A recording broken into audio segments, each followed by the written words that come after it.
Napunta namin si Jana Mores last Tuesday sa opisina. Then si Gobi Eric Ariola, si isang manager niya si Y, si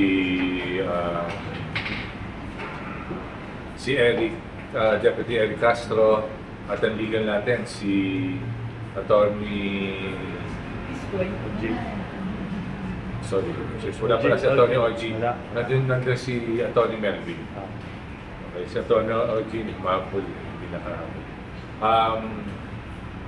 Ayun nga, binigyan natin kasi nasa UPC yung mga dapat na explain, yung mga violations sa UPC.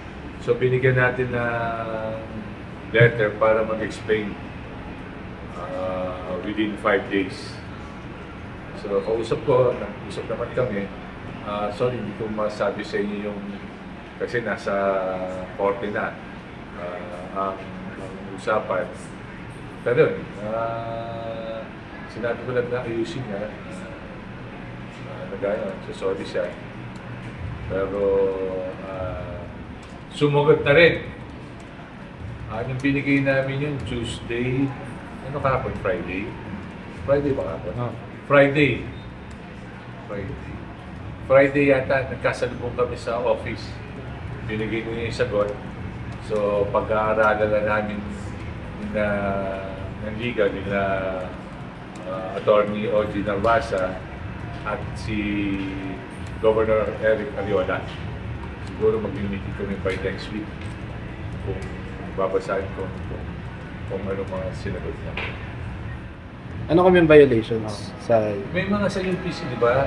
Kailangan ma-particorum ka inside and outside the court. Madami yun, pati sa mga kaso. Nasa UPC yun. So, kailangan niya sumagot na.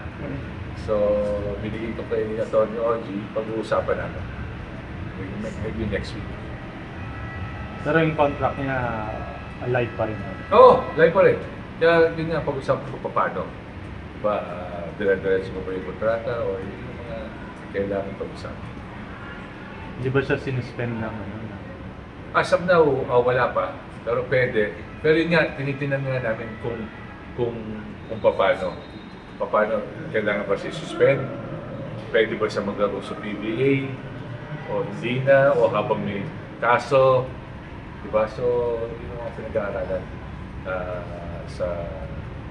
kaya namin in-explain. Nagkaroon tayo ng due process sa kanya. Possible sanctions ko from PBA kay magkakaroon. Tingnan mo natin. Kaya nga, ang hirap kasi hindi lang PBA.